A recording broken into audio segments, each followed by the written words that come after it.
주님의 평화가 이 음성을 듣는 모든 분들과 함께하기를 빕니다. 오늘 우리가 나눌 이야기가 여러분의 마음에 깊은 울림과 위로를 준다면 이 은총의 말씀을 주변에 나누어 주시는 것도 하느님의 사랑을 전하는 아름다운 방법이 될 것입니다. 여러분의 삶에 늘 하느님의 축복이 가득하시기를 기도합니다. 광활한 사막 한가운데 홀로 남겨져 목마름에 허덕이는 당신의 모습을 상상해 보십시오. 간절한 마음으로 무릎을 꿇고 타는 듯한 갈증을 해소해 줄 단 한 방울의 물이라도 내려주시길 기도합니다. 바로 그 순간 메마른 땅에서 샘물이 솟아오릅니다. 작은 물줄기가 아니라 세상을 가득 채울 듯한 은총의 강물입니다. 가톨릭 신자들에게 성체성사는 바로 이와 같습니다. 하지만 만약 그 생명의 샘물에 다가갈 수 없다면 어떻게 될까요? 내 의지와는 상관없는 이유로 그리스도의 살아있는 물이 흘러나오는 미사 성제에 참여할 수 없게 된다면 우리는 무엇을 해야 할까요? 요한복음 6장 53절에서 예수님께서는 단호하게 말씀하십니다. 사람의 아들의 살을 먹지 않고 그의 피를 마시지 않으면 너희는 생명을 얻지 못한다. 이 말씀은 성체성사가 우리 신앙생활에서 선택이 아닌 필수임을 알려줍니다. 그러나 때로는 질병이 혹은 너무 먼 거리가, 신앙에 대한 박해가 또는 도저히 피할 수 없는 여러 상황이 우리를 제단 앞으로 나아가지 못하게 막아섭니다. 그럴 때 하느님께서는 우리를 버리시는 걸까요? 그분의 은총은 정말로 메마르고 많은 걸까요? 결코 그렇지 않습니다. 혹시 미사에 참여하지 못해 하느님에게서 멀어진 것 같은 기분을 느껴본 적이 있다면, 혹은 그분의 은총을 잃을까 봐 걱정해 본 적이 있다면 오늘 이 이야기는 바로 당신을 위한 것입니다. 마음을 열고 이 말씀에 귀 기울여 주십시오. 성체성사는 우리 그리스도교 신앙의 심장입니다. 단순히 상징이나 의식이 아닙니다. 이 세상의 여정을 걷는 우리에게 영적인 양식이 되어주시기 위해 당신 자신을 내어주신 하느님 아드님의 실제 몸과 피입니다. 요한복음 6장 51절은 이렇게 증언합니다. 나는 하늘에서 내려온 살아있는 빵이다. 누구든지 이 빵을 먹으면 영원히 살 것이다. 생각해 보십시오.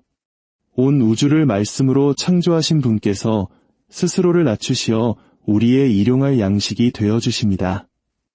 무언가를 주시는 것이 아니라 당신 자신 전부를 우리에게 내어주시는 것입니다. 그렇기에 교회는 성체성사를 신앙의 원천이자 정점이라 부릅니다.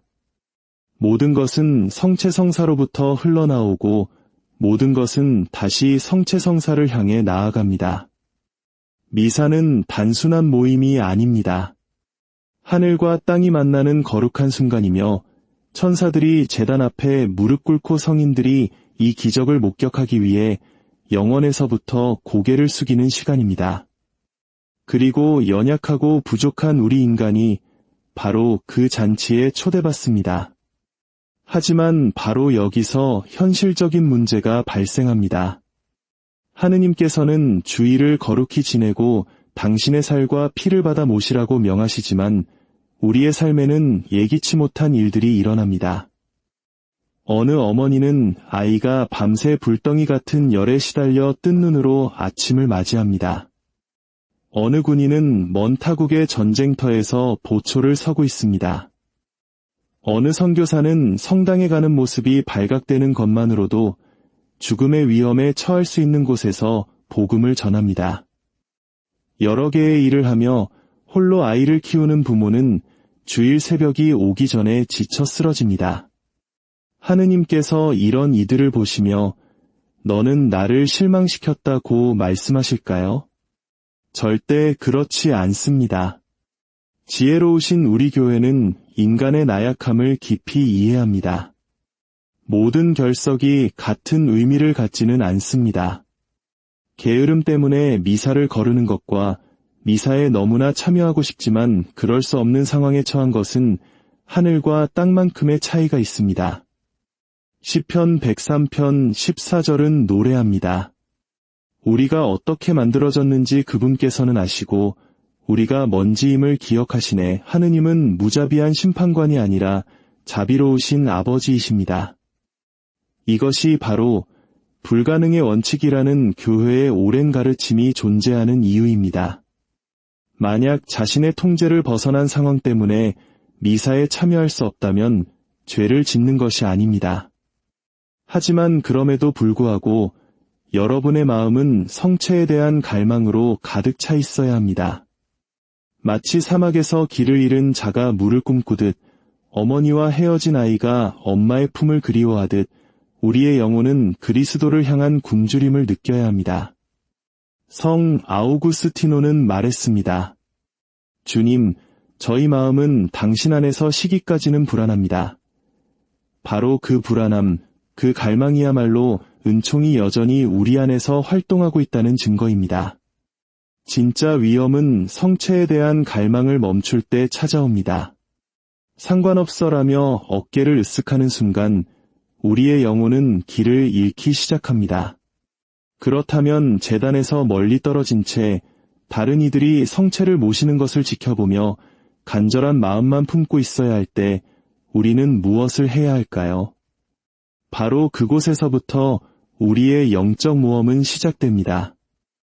하느님께서는 당신의 자녀들이 당신께로 오는 길 없이 내버려 두시는 법이 없으십니다. 그리고 그분께서 마련하신 길은 우리가 상상하는 것보다 훨씬 더 아름답고 신비롭습니다. 이것이 바로 신령성체의 신비입니다. 신령성체는 실제 성체성사의 대체품이나 위로 상품이 아닙니다. 이는 초대교회 시절부터 이어져 온 교회의 깊고 강력한 영적 수행입니다. 십자가 위에 착한 도둑을 생각해 보십시오. 그는 성체를 모신 적도 회당이나 성전에 들어가 본 적도 없습니다. 그러나 예수님, 선생님의 나라에 들어가실 때 저를 기억해 주십시오라는 단 한마디의 외침으로 그는 낙원에 들어갔습니다. 왜일까요? 그의 마음이 열려 있었고 그의 갈망이 진실했기 때문입니다. 논리나 절차보다 사랑의 무게를 먼저 헤아리시는 그리스도께서는 그의 영적 굶주림을 보시고 응답하셨습니다. 아빌라의 성녀 데레사는 우리가 순수하고 열렬한 마음으로 사랑의 행위를 할 때 하느님께서는 성체성사와 동일한 은총을 부어주신다고 기록했습니다. 똑같은 은총, 똑같은 친밀함, 똑같은 변화의 힘을 말입니다. 성체성사는 마법이 아닙니다. 그리스도와 영혼 사이의 사랑의 만남입니다. 그리고 사랑이 있는 곳에 하느님께서는 머무르지 않으실 수 없습니다. 그렇다면 신령성체는 어떻게 하는 것일까요? 첫째, 마음을 고요히 하십시오. 우리는 소음으로 가득한 세상에 살고 있습니다. 하지만 하느님께서는 속삭이십니다. 잠시라도 조용한 공간을 찾아 눈을 감으십시오. 그리고 당신이 지금 성광 앞에 무릎 꿇고 있다고 상상하십시오. 믿음은 우리의 감각이 인지하지 못하는 것을 현실로 만듭니다. 그리스도께서 지금 이 자리에 단순한 생각이나 기억이 아니라 살아있는 현존으로 무한한 사랑의 눈빛으로 당신을 바라보고 계심을 믿으십시오. 그리고 온 마음을 다해 기도하십시오. 전통적인 신령성체 기도문은 이렇습니다. 지극히 거룩한 성사 안에 참으로 계시는 우리 주 예수님, 저는 주님을 사랑하나이다. 영혼 안에 주님을 모시기를 간절히 바라나이다. 지금 성체 안에 주님을 실제로 모실 수는 없사오니 신령하게나마 제 마음에 오시옵소서. 주님께서 이미 제 안에 오신 것으로 믿고 주님을 제 온몸과 마음으로 껴안나이다. 다시는 주님에게서 떠나지 않게 하소서. 하지만 이 기도문 자체보다 더 중요한 것은 그 안에 담긴 불꽃 같은 열망입니다. 진심에서 우러나온 한 방울의 눈물, 마음 깊은 곳에서 터져나오는 주님, 사랑합니다. 라는 고백 한마디가 완벽하게 외운 수천 번의 기도보다 더 가치가 있습니다. 초대 교회 신자들은 박해를 피해 카타콤에 숨어 지내며 미사를 자유롭게 봉헌하지 못했습니다. 오늘날에는 병든 이들, 집을 떠날 수 없는 이들, 고립된 이들이 성사를 받지 못할 수도 있습니다. 하지만 그 누구도 은총에서 소외되지는 않습니다. 신령 성체는 여러분의 갈망이 있기에 더욱 강력해집니다. 목마른 자가 물을 상상하는 것은 상상만으로 충분해서가 아니라 실제의 물이 너무나도 소중하기에 그것을 떠올리는 것만으로도 희망을 얻기 때문입니다. 신령 성체도 이와 같습니다. 언젠가 다시 성체를 모실 그날까지 우리의 영혼이 사랑으로 외치는 절규인 것입니다. 그리고 우리가 신령 성체를 할 때 우리는 온 교회와 하나가 됩니다. 지금 이 순간 전 세계에서 봉헌되는 모든 미사, 모든 천사와 성인, 갈망하는 모든 영혼이 하나의 거대한 예배의 직물로 함께 엮입니다. 당신은 결코 혼자가 아닙니다. 이제 미사는 사제의 마지막 강복과 파견으로 끝나는 것이 아님을 알아야 합니다. 가서 복음을 전합시다. 라는 말은 해산 명령이 아니라 사명을 부여하는 파견입니다. 우리는 우리가 받은 것을 세상 속에서 살아내도록 보내진 것입니다. 성체성사는 성당의 벽 안에만 머물기 위한 것이 아닙니다. 우리의 일상 속으로 넘쳐 흘러야 합니다. 이것이 바로 성체성사적인 삶입니다. 미사에서 봉헌되는 빵과 포도주를 생각해 보십시오. 인간의 노동과 땅의 소산물이 축복되고 쪼개어지고 마침내 그리스도 자신의 몸과 피로 변모합니다. 이것이 바로 우리 그리스도인의 삶의 모델입니다. 당신의 일상, 당신의 일과 고통, 관계들이 바로 봉헌되기를 기다리는 빵과 포도주입니다. 당신의 부엌 식탁은 제대가 될 수 있고 사무실은 성소가 될 수 있으며 병실은 경당이 될 수 있습니다. 성체성사적인 시선으로 세상을 바라보는 이에게 세속적인 공간이란 존재하지 않습니다. 콜카타의 성녀 마더 데레사는 우리는 사회복지사가 아닙니다. 우리는 세상의 심장부에서 살아가는 관상가입니다. 라고 가르쳤습니다. 붕대를 감아주고 쓰레기통에서 음식을 긁어모으고 고아에게 밥을 먹여주는 이 모든 행위가 그리스도의 희생과 결합될 때 거룩한 예배가 됩니다. 예를 들어 교통체증에 갇혀 있을 때 당신의 인내심을 어려움에 처한 이들을 위한 기도로 봉헌하십시오. 아이의 낙서로 얼룩진 벽을 닦으면서 당신의 노력을 하느님께 봉헌하십시오. 연로하신 부모님이 같은 이야기를 몇 번이고 반복하실 때 우리를 향한 그리스도의 끝없는 인내심을 떠올리며 귀 기울여 드리십시오. 성 바오로 사도는 끊임없이 기도하라고 권고했습니다. 이는 계속 묵주만 손에 쥐고 있으라는 뜻이 아닙니다. 삶의 모든 순간을 하느님을 향한 믿음과 사랑의 행위로 바꾸라는 의미입니다. 우리의 삶 전체가 하나의 거대한 예배가 되어야 합니다. 성체성사적인 마음으로 살아갈 때 고통에 대한 우리의 이해는 완전히 바뀝니다. 세상은 고통을 피하라고 말하지만 신앙은 고통을 변화시킵니다. 두통이 찾아올 때 그것을 그리스도의 가시관과 결합시키십시오. 누군가에게 배신당했을 때 유다의 입맞춤과 함께 그것을 봉헌하십시오. 내일에 대한 불안감이 엄습할 때 겟세마니 동산에서의 그리스도의 고뇌와 함께 하십시오. 그러면 고통은 더 이상 무의미하지 않습니다. 그것은 하느님의 구원 사업에 동참하는 거룩한 행위가 됩니다. 당신의 병상이야말로 당신의 십자가가 되며 아버지, 제 영을 아버지 손에 맡깁니다. 라는 당신의 속삭임은 영혼을 통해 울려 퍼질 것입니다. 기쁨 또한 마찬가지입니다. 아이들의 웃음소리, 아침에 마시는 커피 한 잔의 향기, 사랑하는 이와의 포옹. 이것들은 단순한 즐거움이 아니라 부활의 표징이며 우리 일상에 흩뿌려진 작은 부활절 아침들입니다. 당신이 하느님께 봉헌하는 일상의 삶은 당신 자신뿐만 아니라 세상을 변화시킵니다. 사랑으로 건넨 작은 미소 하나가 누군가의 절망을 막을 수 있습니다. 어려움에 처한 가족을 위한 조용한 기도가 그들을 집으로 돌아오게 하는 은총이 될 수 있습니다. 당신의 평범한 삶이 하느님께 매일 봉헌될 때 그것은 악의 군대보다 더 강력한 힘을 발휘합니다. 이제 미사에 참여할 수 없을 때 하느님을 만나는 또 다른 길을 알아봅시다.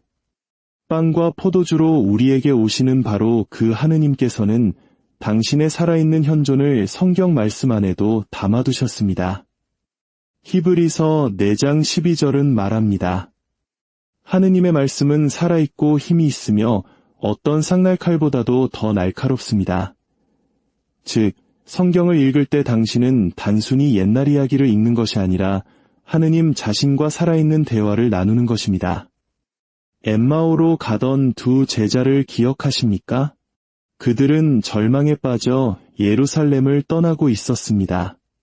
한 낯선 이가 다가와 그들과 동행하며 성경 말씀을 설명해주자 그들의 마음은 뜨거워졌습니다. 그리고 나중에야 그분이 바로 부활하신 주님이심을 깨닫게 됩니다. 빵이 쪼개어지기 전에 말씀으로 먼저 당신 자신을 드러내신 것입니다. 이것이 바로 우리가 미사에 갈 수 없을 때 따라야 할 모델입니다. 또한 우리에게는 묵주기도가 있습니다. 어떤 이들은 묵주기도가 단순히 반복적이라고 생각하지만 성인들은 이를 관상의 학교라고 불렀습니다. 성모송 한 번 한 번이 하늘로 올라가는 사다리가 되며 각 신비를 묵상할 때마다 우리는 구원 역사의 결정적인 순간에 성모님과 함께 서게 됩니다. 묵주기도는 교리를 머리가 아닌 가슴으로 체험하게 만듭니다. 기도는 말하는 것뿐만 아니라 듣는 것이기도 합니다. 하느님의 말씀을 천천히 읽고 마음에 와 닿는 구절이 있으면 잠시 멈추어 묵상하고 그것을 통해 기도하고 마침내 말 너머에 계시는 하느님의 현존 안에 머무는 거룩한 독서는 우리의 영혼에 살아있는 양식이 됩니다. 우리가 혼자라고 느낄 때조차 우리는 결코 혼자가 아닙니다. 고린토일서 12장 26절은 한 지체가 고통을 겪으면 모든 지체가 함께 고통을 겪고 한 지체가 영광을 받으면 모든 지체가 함께 기뻐한다고 가르칩니다. 이것은 시적인 표현이 아니라 신비로운 진리입니다. 교회는 건물이 아니라 그리스도의 생명으로 고동치는 살아있는 유기체, 즉 그리스도의 신비체입니다. 텔레비전으로 미사를 보는 연로하신 할머니는 수동적인 관찰자가 아닙니다. 그분의 경건한 눈물은 온 교회를 적시는 자양분이 됩니다. 라디오로 전례를 들으며 고속도로를 달리는 트럭 운전사는 교회의 사명을 함께 짊어지고 있는 것입니다. 참호 속에서 신령 성체를 하는 군인은 믿음과 사랑을 통해 그리스도의 몸 전체를 강하게 만듭니다. 하느님의 셈법 안에서는 어떤 사랑의 행위도 낭비되지 않으며 어떤 기도도 외면당하지 않습니다. 리지유의 성녀 소아 데레사는 봉쇄 수녀원 안에서 자신이 결코 만나지 못할 선교사들을 위해 작은 고통들을 봉헌함으로써 선교의 수호성인이 되었습니다. 비오 신부님은 수도원에 머무르면서도 신비로운 은사를 통해 바다 건너 영혼들과 영적으로 동행했습니다. 이처럼 때로는 우리의 한계와 고통, 격리를 통해 가장 강력한 기여를 하게 되는 것이 그리스도교적 친교의 위대한 역설입니다. 우리가 드리는 모든 기도는 하늘의 끊임없는 전례에 동참하는 것입니다. 요한 묵시록은 원로들이 옥좌 앞에 왕관을 던지고 순교자들이 외치고 천사들이 거룩하시다, 거룩하시다, 거룩하시다를 노래하는 모습을 보여줍니다. 병상에서 혹은 외로운 방에서 우리가 속삭이는 기도는 바로 그 영원한 합창에 더해집니다. 이제 영원의 가장자리에 서 있는 당신을 상상해 보십시오. 인생의 모든 고통, 참여하지 못했던 미사, 외로웠던 신령성체, 성체를 향한 그 모든 갈망이 눈앞에 펼쳐진 찬란한 실제 앞에서 희미해집니다. 휘장이 걷히고 당신은 성인들이 언제나 보아왔던 것을 보게 됩니다. 이 지상에서 봉헌된 모든 성체성사는 하늘에서 펼쳐지는 영원한 전래의 희미한 그림자였음을 말입니다. 그 중심에는 살해된 어린 양이 서 계십니다. 세상 창조 이전부터 이 잔치를 준비해 오신 신랑이십니다.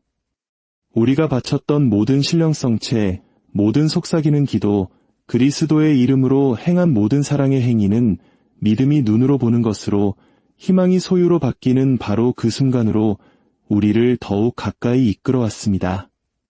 이 땅에서의 우리의 모든 영적 수련과 기도는 마침내 그 영원한 잔치에서 주님을 직접 뵙고 영원한 일치를 이루게 될 그날을 위한 준비입니다. 만약 지금 당신이 고립되어 있다고 느끼거나 영적으로 메말라 있다고 느낀다면 이 하느님의 속삭임을 들으십시오. 당신은 혼자가 아닙니다. 수많은 증인들이 당신을 응원하고 있으며 온 교회가 당신을 위해 기도하고 천사들이 당신의 모든 발걸음을 지키고 있습니다. 그리고 당신이 성체를 모실 수 없을 때조차도 신랑이신 그리스도께서 당신을 가장 가까이에서 붙들고 계십니다. 주님의 평화가 여러분과 항상 함께하기를 빕니다. 주님의 평화가 이 음성을 듣는 모든 분들과 함께하기를 빕니다. 오늘 우리가 나눌 이야기가 여러분의 마음에 깊은 울림과 위로를 준다면 이 은총의 말씀을 주변에 나누어 주시는 것도 하느님의 사랑을 전하는 아름다운 방법이 될 것입니다. 여러분의 삶에 늘 하느님의 축복이 가득하시기를 기도합니다. 광활한 사막 한가운데 홀로 남겨져 목마름에 허덕이는 당신의 모습을 상상해 보십시오. 간절한 마음으로 무릎을 꿇고 타는 듯한 갈증을 해소해 줄 단 한 방울의 물이라도 내려주시길 기도합니다. 바로 그 순간 메마른 땅에서 샘물이 솟아오릅니다. 작은 물줄기가 아니라 세상을 가득 채울 듯한 은총의 강물입니다. 가톨릭 신자들에게 성체성사는 바로 이와 같습니다. 하지만 만약 그 생명의 샘물에 다가갈 수 없다면 어떻게 될까요? 내 의지와는 상관없는 이유로 그리스도의 살아있는 물이 흘러나오는 미사 성제에 참여할 수 없게 된다면 우리는 무엇을 해야 할까요?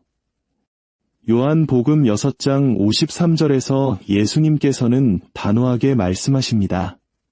사람의 아들의 살을 먹지 않고 그의 피를 마시지 않으면 너희는 생명을 얻지 못한다. 이 말씀은 성체성사가 우리 신앙생활에서 선택이 아닌 필수임을 알려줍니다. 그러나 때로는 질병이 혹은 너무 먼 거리가, 신앙에 대한 박해가 또는 도저히 피할 수 없는 여러 상황이 우리를 제단 앞으로 나아가지 못하게 막아섭니다. 그럴 때 하느님께서는 우리를 버리시는 걸까요? 그분의 은총은 정말로 메마르고 많은 걸까요? 결코 그렇지 않습니다. 혹시 미사에 참여하지 못해 하느님에게서 멀어진 것 같은 기분을 느껴본 적이 있다면, 혹은 그분의 은총을 잃을까 봐 걱정해 본 적이 있다면, 오늘 이 이야기는 바로 당신을 위한 것입니다. 마음을 열고 이 말씀에 귀 기울여 주십시오. 성체성사는 우리 그리스도교 신앙의 심장입니다. 단순히 상징이나 의식이 아닙니다. 이 세상의 여정을 걷는 우리에게 영적인 양식이 되어주시기 위해 당신 자신을 내어주신 하느님 아드님의 실제 몸과 피입니다. 요한복음 6장 51절은 이렇게 증언합니다. 나는 하늘에서 내려온 살아있는 빵이다. 누구든지 이 빵을 먹으면 영원히 살 것이다. 생각해 보십시오. 온 우주를 말씀으로 창조하신 분께서 스스로를 낮추시어 우리의 일용할 양식이 되어주십니다. 무언가를 주시는 것이 아니라 당신 자신 전부를 우리에게 내어주시는 것입니다. 그렇기에 교회는 성체성사를 신앙의 원천이자 정점이라 부릅니다. 모든 것은 성체성사로부터 흘러나오고 모든 것은 다시 성체성사를 향해 나아갑니다. 미사는 단순한 모임이 아닙니다. 하늘과 땅이 만나는 거룩한 순간이며 천사들이 제단 앞에 무릎 꿇고 성인들이 이 기적을 목격하기 위해 영원에서부터 고개를 숙이는 시간입니다. 그리고 연약하고 부족한 우리 인간이 바로 그 잔치에 초대받습니다. 하지만 바로 여기서 현실적인 문제가 발생합니다. 하느님께서는 주일을 거룩히 지내고 당신의 살과 피를 받아 모시라고 명하시지만 우리의 삶에는 예기치 못한 일들이 일어납니다. 어느 어머니는 아이가 밤새 불덩이 같은 열에 시달려 뜬 눈으로 아침을 맞이합니다. 어느 군인은 먼 타국의 전쟁터에서 보초를 서고 있습니다. 어느 선교사는 성당에 가는 모습이 발각되는 것만으로도 죽음의 위험에 처할 수 있는 곳에서 복음을 전합니다. 여러 개의 일을 하며 홀로 아이를 키우는 부모는 주일 새벽이 오기 전에 지쳐 쓰러집니다. 하느님께서 이런 이들을 보시며 너는 나를 실망시켰다고 말씀하실까요? 절대 그렇지 않습니다. 지혜로우신 우리 교회는 인간의 나약함을 깊이 이해합니다. 모든 결석이 같은 의미를 갖지는 않습니다. 게으름 때문에 미사를 거르는 것과 미사에 너무나 참여하고 싶지만 그럴 수 없는 상황에 처한 것은 하늘과 땅만큼의 차이가 있습니다. 시편 103편 14절은 노래합니다. 우리가 어떻게 만들어졌는지 그분께서는 아시고 우리가 먼지임을 기억하시네. 하느님은 무자비한 심판관이 아니라 자비로우신 아버지이십니다. 이것이 바로 불가능의 원칙이라는 교회의 오랜 가르침이 존재하는 이유입니다. 만약 자신의 통제를 벗어난 상황 때문에 미사에 참여할 수 없다면 죄를 짓는 것이 아닙니다. 하지만 그럼에도 불구하고 여러분의 마음은 성체에 대한 갈망으로 가득 차 있어야 합니다. 마치 사막에서 길을 잃은 자가 물을 꿈꾸듯 어머니와 헤어진 아이가 엄마의 품을 그리워하듯 우리의 영혼은 그리스도를 향한 굶주림을 느껴야 합니다. 성 아우구스티노는 말했습니다. 주님, 저희 마음은 당신 안에서 시기까지는 불안합니다. 바로 그 불안함, 그 갈망이야말로 은총이 여전히 우리 안에서 활동하고 있다는 증거입니다. 진짜 위험은 성체에 대한 갈망을 멈출 때 찾아옵니다. 상관없어라며 어깨를 으쓱하는 순간 우리의 영혼은 길을 잃기 시작합니다. 그렇다면 제단에서 멀리 떨어진 채 다른 이들이 성체를 모시는 것을 지켜보며 간절한 마음만 품고 있어야 할 때 우리는 무엇을 해야 할까요? 바로 그곳에서부터 우리의 영적 모험은 시작됩니다. 하느님께서는 당신의 자녀들이 당신께로 오는 길 없이 내버려 두시는 법이 없으십니다. 그리고 그분께서 마련하신 길은 우리가 상상하는 것보다 훨씬 더 아름답고 신비롭습니다. 이것이 바로 신령성체의 신비입니다. 신령성체는 실제 성체성사의 대체품이나 위로 상품이 아닙니다. 이는 초대교회 시절부터 이어져 온 교회의 깊고 강력한 영적 수행입니다. 십자가 위에 착한 도둑을 생각해 보십시오. 그는 성체를 모신 적도 회당이나 성전에 들어가 본 적도 없습니다. 그러나 예수님, 선생님의 나라에 들어가실 때 저를 기억해 주십시오라는 단 한마디의 외침으로 그는 낙원에 들어갔습니다. 왜일까요? 그의 마음이 열려 있었고 그의 갈망이 진실했기 때문입니다. 논리나 절차보다 사랑의 무게를 먼저 헤아리시는 그리스도께서는 그의 영적 굶주림을 보시고 응답하셨습니다. 아빌라의 성녀 데레사는 우리가 순수하고 열렬한 마음으로 사랑의 행위를 할 때 하느님께서는 성체성사와 동일한 은총을 부어주신다고 기록했습니다. 똑같은 은총, 똑같은 친밀함, 똑같은 변화의 힘을 말입니다. 성체성사는 마법이 아닙니다. 그리스도와 영혼 사이의 사랑의 만남입니다. 그리고 사랑이 있는 곳에 하느님께서는 머무르지 않으실 수 없습니다. 그렇다면 신령 성체는 어떻게 하는 것일까요? 첫째, 마음을 고요히 하십시오. 우리는 소음으로 가득한 세상에 살고 있습니다. 하지만 하느님께서는 속삭이십니다. 잠시라도 조용한 공간을 찾아 눈을 감으십시오. 그리고 당신이 지금 성광 앞에 무릎 꿇고 있다고 상상하십시오. 믿음은 우리의 감각이 인지하지 못하는 것을 현실로 만듭니다.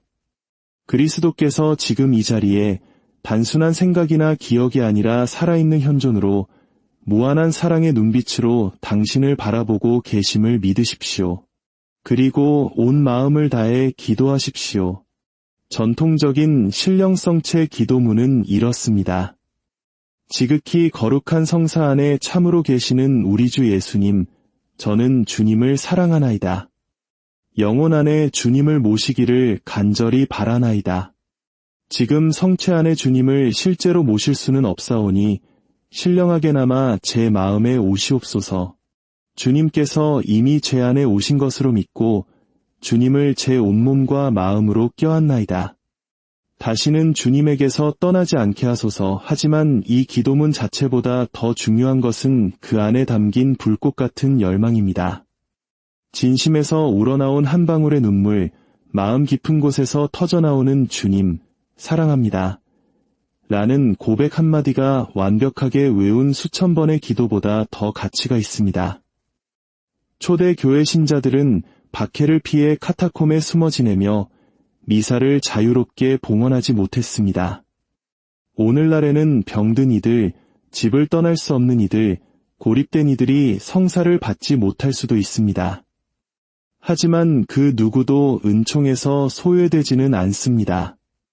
신령 성체는 여러분의 갈망이 있기에 더욱 강력해집니다. 목마른 자가 물을 상상하는 것은 상상만으로 충분해서가 아니라 실제의 물이 너무나도 소중하기에 그것을 떠올리는 것만으로도 희망을 얻기 때문입니다. 신령 성체도 이와 같습니다. 언젠가 다시 성체를 모실 그날까지 우리의 영혼이 사랑으로 외치는 절규인 것입니다. 그리고 우리가 신령 성체를 할 때 우리는 온 교회와 하나가 됩니다. 지금 이 순간 전 세계에서 봉헌되는 모든 미사, 모든 천사와 성인, 갈망하는 모든 영혼이 하나의 거대한 예배의 직물로 함께 엮입니다. 당신은 결코 혼자가 아닙니다. 이제 미사는 사제의 마지막 강복과 파견으로 끝나는 것이 아님을 알아야 합니다. 가서 복음을 전합시다.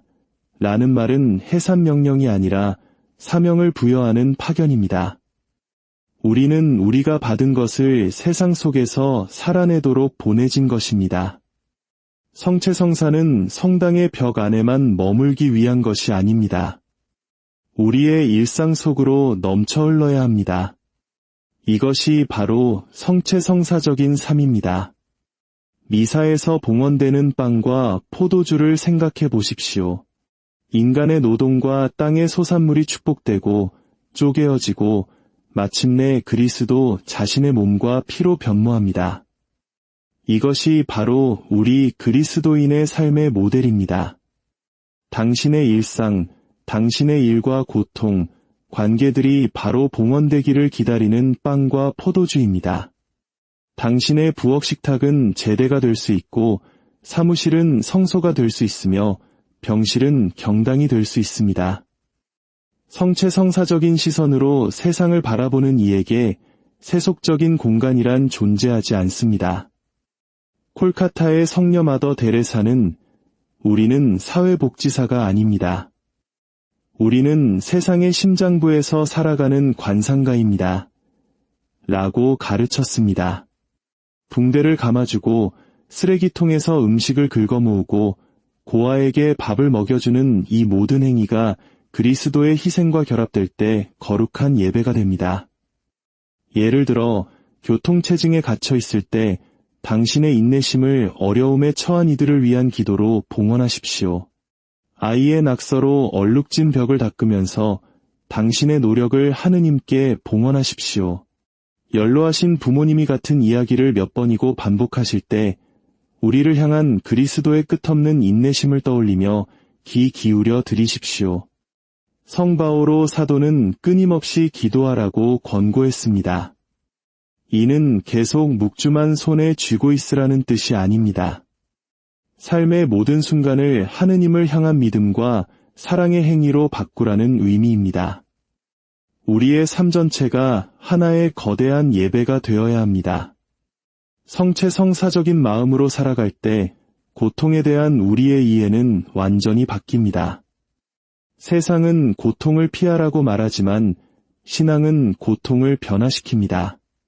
두통이 찾아올 때 그것을 그리스도의 가시관과 결합시키십시오. 누군가에게 배신당했을 때 유다의 입맞춤과 함께 그것을 봉헌하십시오. 내일에 대한 불안감이 엄습할 때 겟세마니 동산에서의 그리스도의 고뇌와 함께 하십시오. 그러면 고통은 더 이상 무의미하지 않습니다. 그것은 하느님의 구원 사업에 동참하는 거룩한 행위가 됩니다. 당신의 병상이야말로 당신의 십자가가 되며 아버지, 제 영을 아버지 손에 맡깁니다. 라는 당신의 속삭임은 영혼을 통해 울려 퍼질 것입니다. 기쁨 또한 마찬가지입니다. 아이들의 웃음소리, 아침에 마시는 커피 한 잔의 향기, 사랑하는 이와의 포옹. 이것들은 단순한 즐거움이 아니라 부활의 표징이며 우리 일상에 흩뿌려진 작은 부활절 아침들입니다. 당신이 하느님께 봉헌하는 일상의 삶은 당신 자신뿐만 아니라 세상을 변화시킵니다. 사랑으로 건넨 작은 미소 하나가 누군가의 절망을 막을 수 있습니다. 어려움에 처한 가족을 위한 조용한 기도가 그들을 집으로 돌아오게 하는 은총이 될 수 있습니다. 당신의 평범한 삶이 하느님께 매일 봉헌될 때 그것은 악의 군대보다 더 강력한 힘을 발휘합니다. 이제 미사에 참여할 수 없을 때 하느님을 만나는 또 다른 길을 알아봅시다.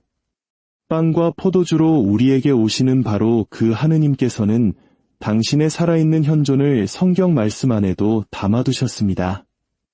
히브리서 4장 12절은 말합니다. 하느님의 말씀은 살아있고 힘이 있으며 어떤 쌍날칼보다도 더 날카롭습니다. 즉, 성경을 읽을 때 당신은 단순히 옛날 이야기를 읽는 것이 아니라 하느님 자신과 살아있는 대화를 나누는 것입니다. 엠마오로 가던 두 제자를 기억하십니까? 그들은 절망에 빠져 예루살렘을 떠나고 있었습니다. 한 낯선 이가 다가와 그들과 동행하며 성경 말씀을 설명해주자 그들의 마음은 뜨거워졌습니다. 그리고 나중에야 그분이 바로 부활하신 주님이심을 깨닫게 됩니다. 빵이 쪼개어지기 전에 말씀으로 먼저 당신 자신을 드러내신 것입니다. 이것이 바로 우리가 미사에 갈 수 없을 때 따라야 할 모델입니다. 또한 우리에게는 묵주기도가 있습니다. 어떤 이들은 묵주기도가 단순히 반복적이라고 생각하지만 성인들은 이를 관상의 학교라고 불렀습니다. 성모송 한 번 한 번이 하늘로 올라가는 사다리가 되며 각 신비를 묵상할 때마다 우리는 구원 역사의 결정적인 순간에 성모님과 함께 서게 됩니다. 묵주기도는 교리를 머리가 아닌 가슴으로 체험하게 만듭니다. 기도는 말하는 것뿐만 아니라 듣는 것이기도 합니다. 하느님의 말씀을 천천히 읽고 마음에 와 닿는 구절이 있으면 잠시 멈추어 묵상하고 그것을 통해 기도하고 마침내 말 너머에 계시는 하느님의 현존 안에 머무는 거룩한 독서는 우리의 영혼에 살아있는 양식이 됩니다. 우리가 혼자라고 느낄 때조차 우리는 결코 혼자가 아닙니다. 고린토일서 12장 26절은 한 지체가 고통을 겪으면 모든 지체가 함께 고통을 겪고 한 지체가 영광을 받으면 모든 지체가 함께 기뻐한다고 가르칩니다. 이것은 시적인 표현이 아니라 신비로운 진리입니다. 교회는 건물이 아니라 그리스도의 생명으로 고동치는 살아있는 유기체, 즉 그리스도의 신비체입니다. 텔레비전으로 미사를 보는 연로하신 할머니는 수동적인 관찰자가 아닙니다. 그분의 경건한 눈물은 온 교회를 적시는 자양분이 됩니다. 라디오로 전례를 들으며 고속도로를 달리는 트럭 운전사는 교회의 사명을 함께 짊어지고 있는 것입니다. 참호 속에서 신령 성체를 하는 군인은 믿음과 사랑을 통해 그리스도의 몸 전체를 강하게 만듭니다. 하느님의 셈법 안에서는 어떤 사랑의 행위도 낭비되지 않으며 어떤 기도도 외면당하지 않습니다. 리지유의 성녀 소아 데레사는 봉쇄 수녀원 안에서 자신이 결코 만나지 못할 선교사들을 위해 작은 고통들을 봉헌함으로써 선교의 수호성인이 되었습니다. 비오 신부님은 수도원에 머무르면서도 신비로운 은사를 통해 바다 건너 영혼들과 영적으로 동행했습니다. 이처럼 때로는 우리의 한계와 고통, 격리를 통해 가장 강력한 기여를 하게 되는 것이 그리스도교적 친교의 위대한 역설입니다. 우리가 드리는 모든 기도는 하늘의 끊임없는 전례에 동참하는 것입니다.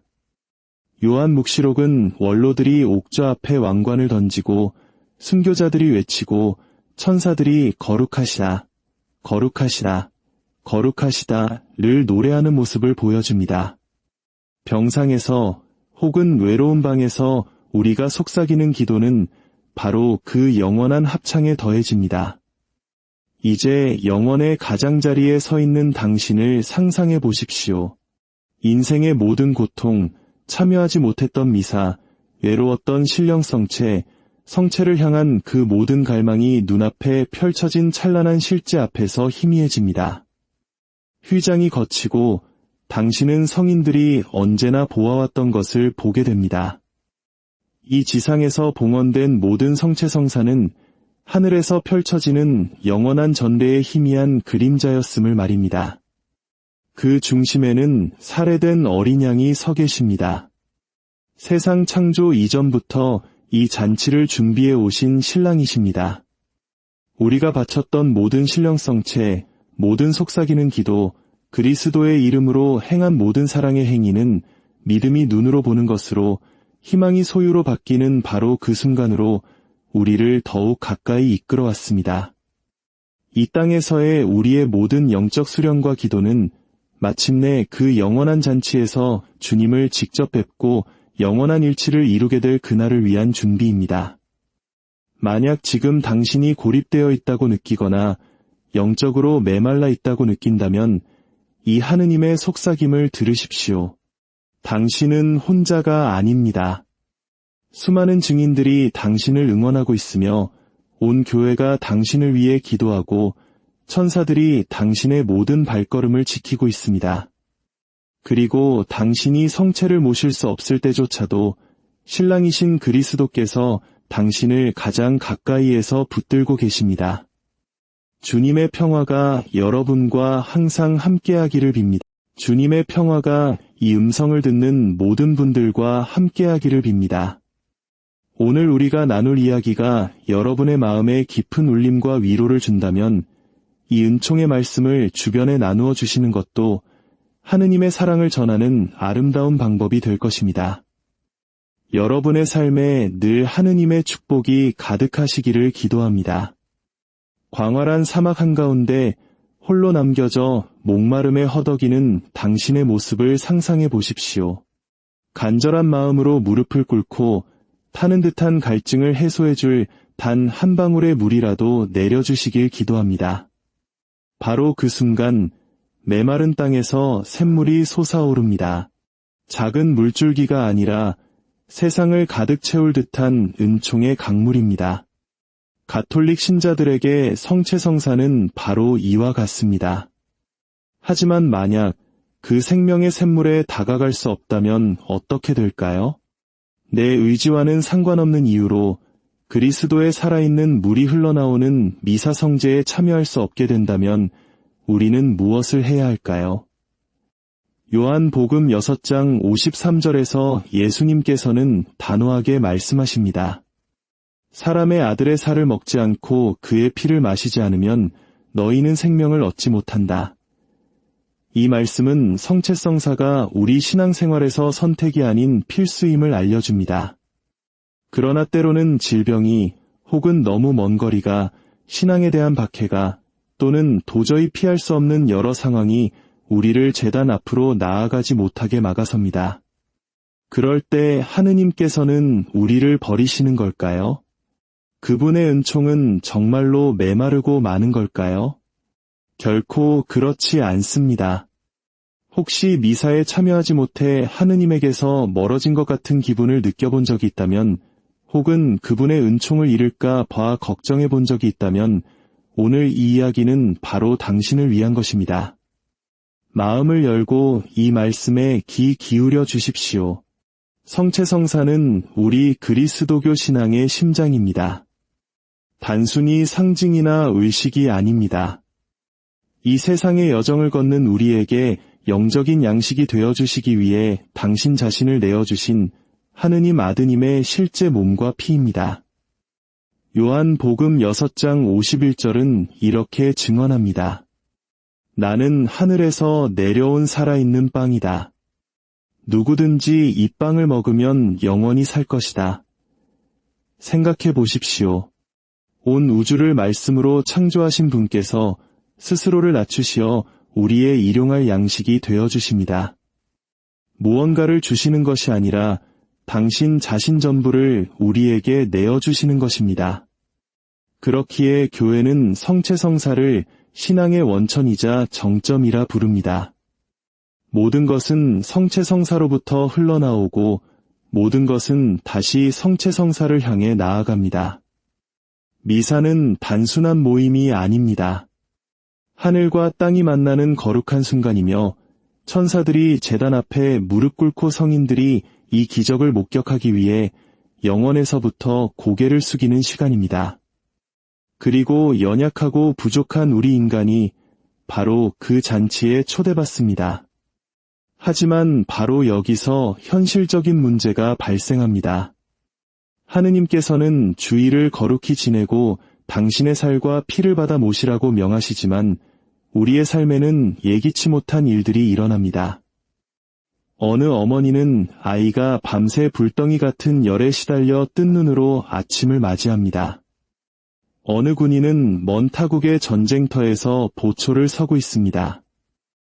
어느 선교사는 성당에 가는 모습이 발각되는 것만으로도 죽음의 위험에 처할 수 있는 곳에서 복음을 전합니다. 여러 개의 일을 하며 홀로 아이를 키우는 부모는 주일 새벽이 오기 전에 지쳐 쓰러집니다. 하느님께서 이런 이들을 보시며 너는 나를 실망시켰다고 말씀하실까요? 절대 그렇지 않습니다. 지혜로우신 우리 교회는 인간의 나약함을 깊이 이해합니다. 모든 결석이 같은 의미를 갖지는 않습니다. 게으름 때문에 미사를 거르는 것과 미사에 너무나 참여하고 싶지만 그럴 수 없는 상황에 처한 것은 하늘과 땅만큼의 차이가 있습니다. 시편 103편 14절은 노래합니다. 우리가 어떻게 만들어졌는지 그분께서는 아시고 우리가 먼지임을 기억하시네. 하느님은 무자비한 심판관이 아니라 자비로우신 아버지이십니다. 이것이 바로 불가능의 원칙이라는 교회의 오랜 가르침이 존재하는 이유입니다. 만약 자신의 통제를 벗어난 상황 때문에 미사에 참여할 수 없다면 죄를 짓는 것이 아닙니다. 하지만 그럼에도 불구하고 여러분의 마음은 성체에 대한 갈망으로 가득 차 있어야 합니다. 마치 사막에서 길을 잃은 자가 물을 꿈꾸듯 어머니와 헤어진 아이가 엄마의 품을 그리워하듯 우리의 영혼은 그리스도를 향한 굶주림을 느껴야 합니다. 성 아우구스티노는 말했습니다. 주님, 저희 마음은 당신 안에서 쉬기까지는 불안합니다. 바로 그 불안함, 그 갈망이야말로 은총이 여전히 우리 안에서 활동하고 있다는 증거입니다. 진짜 위험은 성체에 대한 갈망을 멈출 때 찾아옵니다. 상관없어라며 어깨를 으쓱하는 순간 우리의 영혼은 길을 잃기 시작합니다. 그렇다면 제단에서 멀리 떨어진 채 다른 이들이 성체를 모시는 것을 지켜보며 간절한 마음만 품고 있어야 할 때 우리는 무엇을 해야 할까요? 바로 그곳에서부터 우리의 영적 모험은 시작됩니다. 하느님께서는 당신의 자녀들이 당신께로 오는 길 없이 내버려 두시는 법이 없으십니다. 그리고 그분께서 마련하신 길은 우리가 상상하는 것보다 훨씬 더 아름답고 신비롭습니다. 이것이 바로 신령성체의 신비입니다. 신령성체는 실제 성체성사의 대체품이나 위로 상품이 아닙니다. 이는 초대교회 시절부터 이어져 온 교회의 깊고 강력한 영적 수행입니다. 십자가 위에 착한 도둑을 생각해 보십시오. 그는 성체를 모신 적도 회당이나 성전에 들어가 본 적도 없습니다. 그러나 예수님, 선생님의 나라에 들어가실 때 저를 기억해 주십시오라는 단 한마디의 외침으로 그는 낙원에 들어갔습니다. 왜일까요? 그의 마음이 열려 있었고 그의 갈망이 진실했기 때문입니다. 논리나 절차보다 사랑의 무게를 먼저 헤아리시는 그리스도께서는 그의 영적 굶주림을 보시고 응답하셨습니다. 아빌라의 성녀 데레사는 우리가 순수하고 열렬한 마음으로 사랑의 행위를 할 때 하느님께서는 성체성사와 동일한 은총을 부어주신다고 기록했습니다. 똑같은 은총, 똑같은 친밀함, 똑같은 변화의 힘을 말입니다. 성체성사는 마법이 아닙니다. 그리스도와 영혼 사이의 사랑의 만남입니다. 그리고 사랑이 있는 곳에 하느님께서는 머무르지 않으실 수 없습니다. 그렇다면 신령성체는 어떻게 하는 것일까요? 첫째, 마음을 고요히 하십시오. 우리는 소음으로 가득한 세상에 살고 있습니다. 하지만 하느님께서는 속삭이십니다. 잠시라도 조용한 공간을 찾아 눈을 감으십시오. 그리고 당신이 지금 성광 앞에 무릎 꿇고 있다고 상상하십시오. 믿음은 우리의 감각이 인지하지 못하는 것을 현실로 만듭니다. 그리스도께서 지금 이 자리에 단순한 생각이나 기억이 아니라 살아있는 현존으로 무한한 사랑의 눈빛으로 당신을 바라보고 계심을 믿으십시오. 그리고 온 마음을 다해 기도하십시오. 전통적인 신령성체 기도문은 이렇습니다. 지극히 거룩한 성사 안에 참으로 계시는 우리 주 예수님, 저는 주님을 사랑하나이다. 영혼 안에 주님을 모시기를 간절히 바라나이다. 지금 성체 안에 주님을 실제로 모실 수는 없사오니 신령하게나마 제 마음에 오시옵소서. 주님께서 이미 제 안에 오신 것으로 믿고 주님을 제 온몸과 마음으로 껴안나이다. 다시는 주님에게서 떠나지 않게 하소서. 하지만 이 기도문 자체보다 더 중요한 것은 그 안에 담긴 불꽃 같은 열망입니다. 진심에서 우러나온 한 방울의 눈물, 마음 깊은 곳에서 터져나오는 주님, 사랑합니다. 라는 고백 한마디가 완벽하게 외운 수천 번의 기도보다 더 가치가 있습니다. 초대 교회 신자들은 박해를 피해 카타콤에 숨어 지내며 미사를 자유롭게 봉헌하지 못했습니다. 오늘날에는 병든 이들, 집을 떠날 수 없는 이들, 고립된 이들이 성사를 받지 못할 수도 있습니다. 하지만 그 누구도 은총에서 소외되지는 않습니다. 신령성체는 여러분의 갈망이 있기에 더욱 강력해집니다. 목마른 자가 물을 상상하는 것은 상상만으로 충분해서가 아니라 실제의 물이 너무나도 소중하기에 그것을 떠올리는 것만으로도 희망을 얻기 때문입니다. 신령성체도 이와 같습니다. 언젠가 다시 성체를 모실 그날까지 우리의 영혼이 사랑으로 외치는 절규인 것입니다. 그리고 우리가 신령성체를 할 때 우리는 온 교회와 하나가 됩니다. 지금 이 순간 전 세계에서 봉헌되는 모든 미사, 모든 천사와 성인, 갈망하는 모든 영혼이 하나의 거대한 예배의 직물로 함께 엮입니다. 당신은 결코 혼자가 아닙니다. 이제 미사는 사제의 마지막 강복과 파견으로 끝나는 것이 아님을 알아야 합니다. 가서 복음을 전합시다. 라는 말은 해산명령이 아니라 사명을 부여하는 파견입니다. 우리는 우리가 받은 것을 세상 속에서 살아내도록 보내진 것입니다. 성체성사는 성당의 벽 안에만 머물기 위한 것이 아닙니다. 우리의 일상 속으로 넘쳐 흘러야 합니다. 이것이 바로 성체성사적인 삶입니다. 미사에서 봉헌되는 빵과 포도주를 생각해 보십시오. 인간의 노동과 땅의 소산물이 축복되고 쪼개어지고 마침내 그리스도 자신의 몸과 피로 변모합니다. 이것이 바로 우리 그리스도인의 삶의 모델입니다.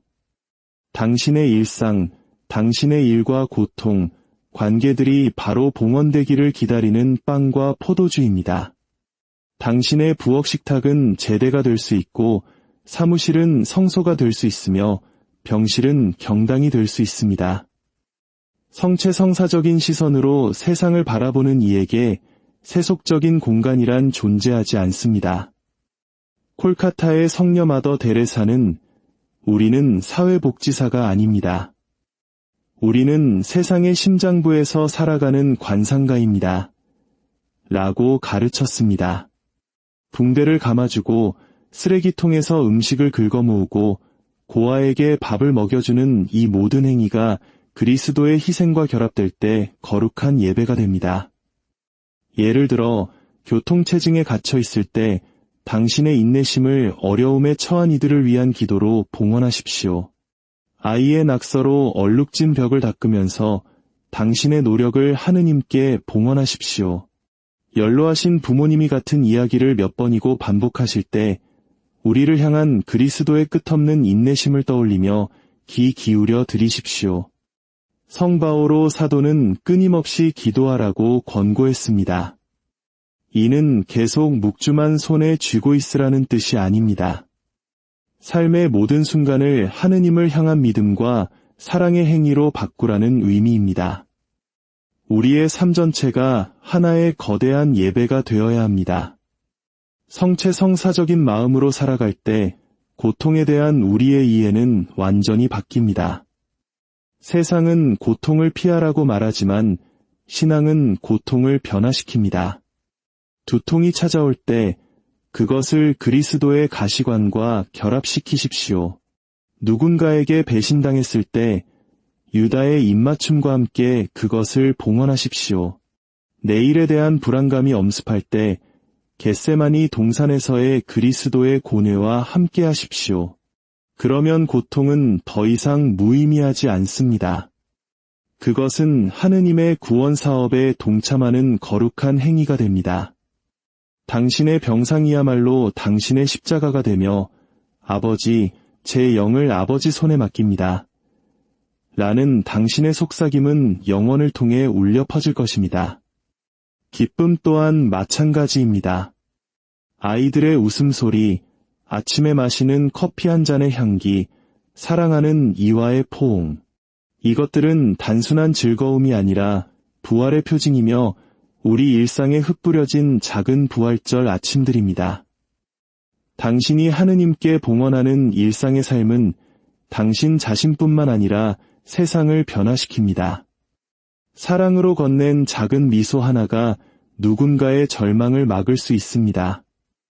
어려움에 처한 가족을 위한 조용한 기도가 그들을 집으로 돌아오게 하는 은총이 될 수 있습니다. 당신의 평범한 삶이 하느님께 매일 봉헌될 때 그것은 악의 군대보다 더 강력한 힘을 발휘합니다. 이제 미사에 참여할 수 없을 때 하느님을 만나는 또 다른 길을 알아봅시다.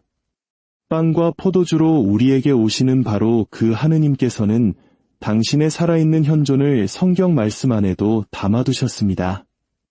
히브리서 4장 12절은 말합니다. 하느님의 말씀은 살아있고 힘이 있으며 어떤 쌍날칼보다도 더 날카롭습니다. 즉, 성경을 읽을 때 당신은 단순히 옛날 이야기를 읽는 것이 아니라 하느님 자신과 살아있는 대화를 나누는 것입니다. 엠마오로 가던 두 제자를 기억하십니까? 그들은 절망에 빠져 예루살렘을 떠나고 있었습니다. 한 낯선 이가 다가와 그들과 동행하며 성경 말씀을 설명해주자 그들의 마음은 뜨거워졌습니다. 그리고 나중에야 그분이 바로 부활하신 주님이심을 깨닫게 됩니다. 빵이 쪼개어지기 전에